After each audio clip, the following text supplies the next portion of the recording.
TRS పార్టీలో పదవుల కొట్లాట. ఖాళీ అయినవి 6 ఎమ్మెల్సీ స్థానాలు. కానీ పదవి ఆశిస్తోంది పదుల సంఖ్యలో. ఎమ్మెల్యే కోటాలో ఎమ్మెల్సీగా టిఆర్ఎస్ ఎవరికి అవకాశం ఇవ్వనుంది? ఏ ఏ అంశాలను పరిగణలోకి తీసుకోనుంది?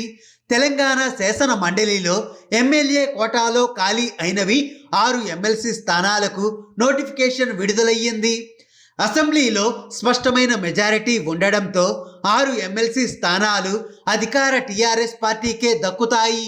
దీంతో అధికార పార్టీలోని ఆశాబాహులు ఎమ్మెల్సీ స్థానం దక్కించుకునేందుకు గట్టి ప్రయత్నాలు చేస్తున్నారు.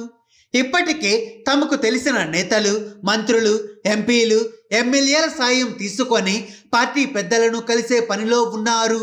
టిఆర్ఎస్లో మొదటి నుంచి ఉన్నవారు, మధ్యలో వచ్చిన వారు, పార్టీ అధికారంలోకి వచ్చాక చేరిన నేతలు, ఇలా అందరూ ఎవరి స్థాయిలో వారు తమ ప్రయత్నాల్లో ఉన్నారు. ఒక్కో జిల్లా నుంచి 5-6 ఎమ్మెల్సీ ఛాన్స్ కోసం ప్రయత్నిస్తున్నారు. ఉమ్మడి వరంగల్, నల్గొండ జిల్లాల నుంచి ఎమ్మెల్సీ స్థానాలు ఆశిస్తున్న వారి సంఖ్య ఎక్కువగా ఉన్నట్టు పార్టీలో చర్చ జరుగుతోంది. అసెంబ్లీ ఎన్నికల్లో ఓడిపోయిన వారు, ఎమ్మెల్సీలుగా పదవీ కాలం ముగిసిన వారు కూడా ఎమ్మెల్సీలుగా ప్రయత్నాలు చేస్తున్న వారిలో ఉన్నారు. సామాజిక సమీకరణాలు, పార్టీ అవసరాలు వీటన్నింటినీ పరిగణలోకి తీసుకొని అధిష్టానం నేతలను ఎంపిక చేయనుంది.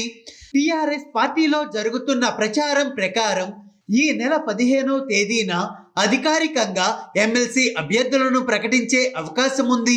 ఇప్పటికే ఒకరిద్దరు నేతలకు నామినేషన్లు వేసేందుకు ఏర్పాట్లు చేసుకోవాలి అని సంకేతాలు వెళ్ళినట్లు తెలుస్తోంది.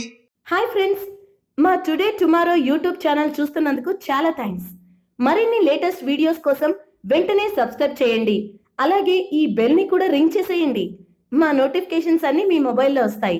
అలాగే మా వీడియోస్ మీకు నచ్చితే లైక్ చేయండి, షేర్ చేయండి, నచ్చకపోతే కామెంట్ చేయండి.